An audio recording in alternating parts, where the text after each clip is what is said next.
Assalamualaikum warahmatullahi wabarakatuh dan salam sejahtera PJPK tingkatan 1 kecergasan fizikal, kekuatan dan daya tahan otot. Baiklah, kita dah tahu di bawah kecergasan fizikal di mana kita, tubuh badan bekerja dengan efisien untuk membolehkan seseorang tu melakukan aktiviti seharian dengan keadaan yang sihat. Jadi di bawah kecergasan fizikal ada tajuk kapasiti aerobik, kekuatan dan daya tahan otot, kelenturan dan komposisi badan. Dan juga kecergasan fizikal berkait rapat dengan prinsip fit. Ini kita sudah tahu. Seterusnya, apakah maksud senaman daya tahan otot? Daya tahan otot ni bermaksud kemampuan otot untuk bekerja dan melakukan aktiviti secara berulang-ulang dan berterusan tanpa berasa cepat letih dan lesu. Itu maksud daya tahan. Boleh buat berulang-ulang kali dan berterusan. Berbeza dengan kekuatan otot ni bermaksud kemampuan otot atau sekumpulan otot menghasilkan daya dengan kuasa maksimum bagi mengatasi rintangan. Ada beban. Rintangan dalam cerita ni adalah beban.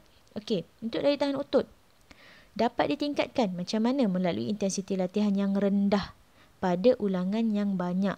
Intensiti yang rendah macam mana? Seperti yang kita sudah tahu, terdapat zon latihan intensiti yang berbeza bergantung kepada kadar nadi, maksimum dan sebagainya. Baiklah, contoh untuk daya tahan otot untuk kita tingkatkan, contoh aktiviti adalah berenang di mana perlakuan dilakukan secara berulang-ulang dalam intensiti yang rendah tetapi tempoh masa yang lama.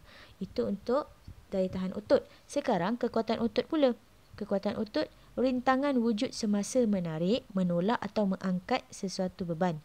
Latihan untuk meningkatkan kekuatan otot melibatkan ulangan yang sedikit tetapi dengan bebanan yang berat.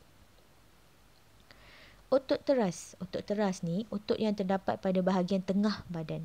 Seperti dalam gambar rajah, otot teras yang kuat akan melancarkan pergerakan semasa melakukan aktiviti selain memberi postur yang baik.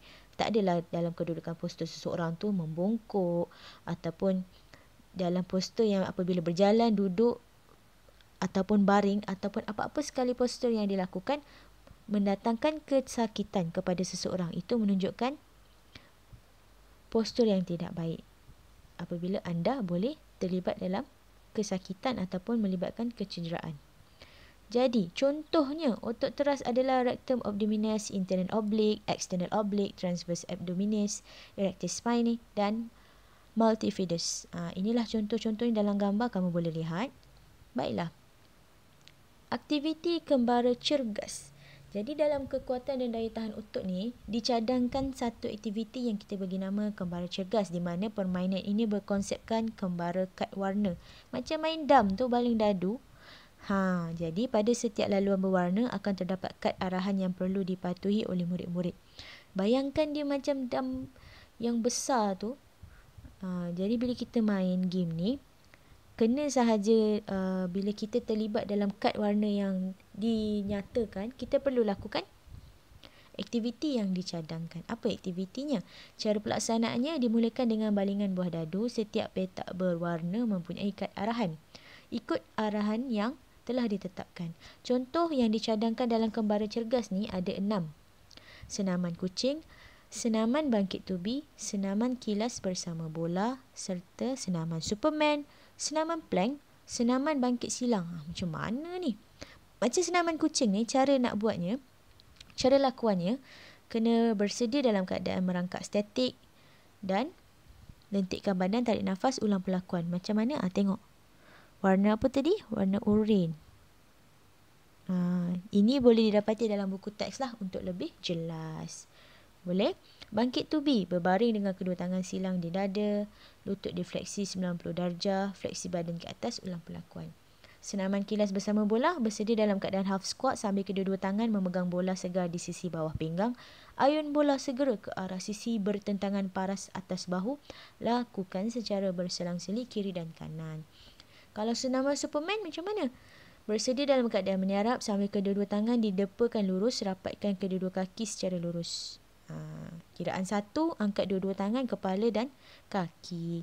Kiraan 2, kekalkan kedudukan bawah tangan lurus ke hadapan. Plank, bersedia dalam badan disokong oleh lengan siku serta hujung jari kaki. Pada kiraan 1, Angkat kaki kiri sambil tahan nafas selama 10 saat. Dan ulang untuk kaki kanan pula. Ini side plank lah ni. Senaman bangkit silang. Berbaring dengan kaki diluruskan dirapatkan sambil kedua-dua tapak tangan di sisi telinga. 1. Fleksikan badan sambil menyentuh siku kiri dengan lutut kanan. 2. Kembali ke posisi asal. 3. Fleksikan badan sambil menyentuh siku kanan dengan lutut kiri. Ulang perlakuan. Ini semua contoh-contoh aktiviti perlakuan dalam kembara cergas. Ada 6 aktiviti. Tetapi cuba lihat. Semuanya hanyalah 1 set sahaja perlu dilakukan. Perlu rehat untuk senaman kucing dan ulangannya kena buat 10 kali ulangan. Boleh? Frekuensinya 10 kali. Boleh. Seterusnya, bangkit tubi. 10 kali juga ulangan, 1 set sahaja. Untuk senaman kilas bersama bola, ulangannya 10 kali ulangan setiap sisi. Begitu juga dengan Superman. Senaman Superman ulangannya hanya 10 sahaja, 1 set sahaja. Senaman plank kena ada rehat 1 minit antara set. Maksudnya, bila dah buat tu kena rehat 1 minit. Masa aktiviti 10 saat setiap kaki. Kena bertahan lah, daya tahan otot kan. Seterusnya, untuk senaman bangkit silang, 10 ulangan setiap kaki. Kena ada rehat selama 1 minit antara setiap set. Baiklah, itu sahaja. Sekian, terima kasih.